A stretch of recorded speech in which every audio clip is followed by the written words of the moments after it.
reading from the book of Isaiah, chapter 2.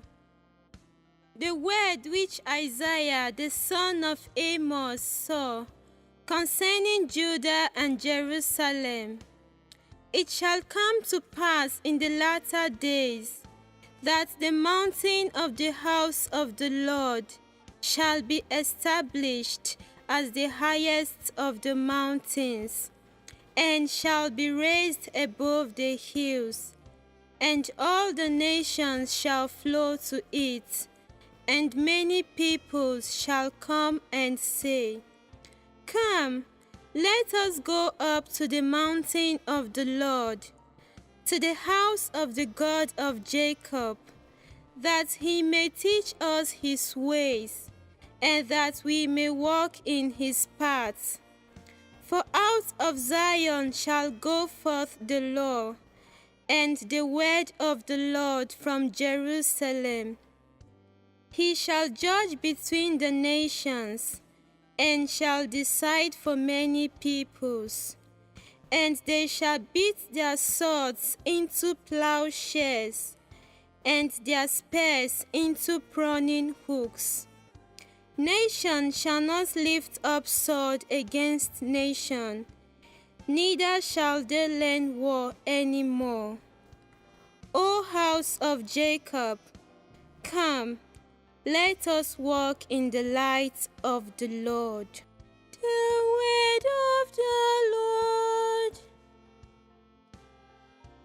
Let us go rejoicing to the house of the Lord.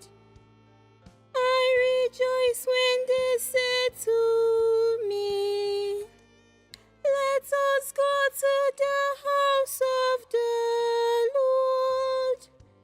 And now our feet are standing within your gates, O Jerusalem. Jerusalem is built as a city, bonded as one together. It is there that the tribes go up, the tribes of the Lord.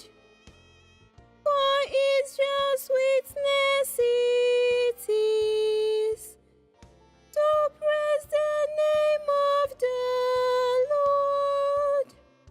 They will set the thrones for judgment, the thrones of the house of David. For the peace of Jerusalem pray. May the prosper those who love you.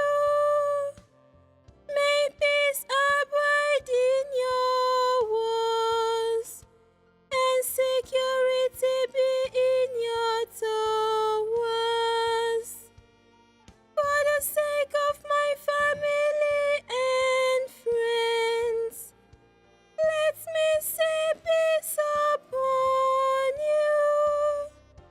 For the sake of the house of the Lord our God, I will seek good things for you. Alleluia, alleluia. Come to save us, Lord our God. Let your face shine on us, and we shall be saved. Alleluia. A reading from the Holy Gospel according to Matthew. At that time, as Jesus entered Capernaum, a centurion came forward to him, begging him and saying, Lord, my servant is lying paralyzed at home in terrible distress.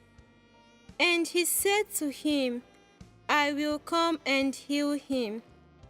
But the centurion answered him, Lord, I am not worthy to have you come under my roof, but only say the word, and my servant will be healed. For I am a man under authority, with soldiers under me. And I say to one, Go, and he goes, and to another, Come, and he comes, and to my slave, Do this, and he does it.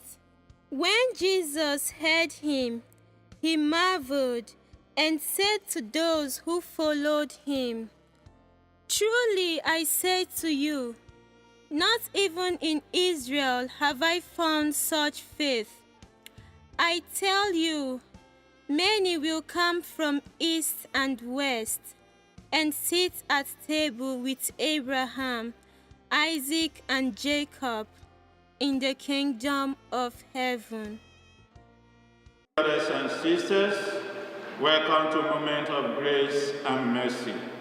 I am Reverend Father Francis Omalade of the Catholic Archdiocese of Ibadan. Topic for our reflection today is going to the mountain of God, taken from Isaiah chapter 2, verse 1 to 5.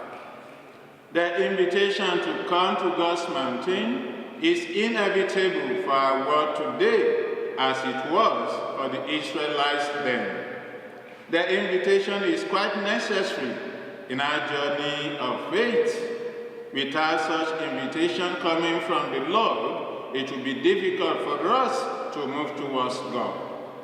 God's invitation requires a decisive action that involves movement from our comfort zones, like the centurion in Luke chapter 8, verse 5 to 11. Many of us are not ready and willing to make that move, thus becoming difficult to ascend to the mountain of God, consequently not able to learn from God's way. There is requirement for going to God's mountain: pure heart, clean hands, and never desire worthless things. In another word, it's simply to avoid occasion of sin, because sin prevents us from coming to the presence of God. So, brothers and sisters, let us learn to remove every hindrance that will not bring us to the presence of God. I pray today for God's wisdom to enable us to learn His way and courage to put them into action. Thank you.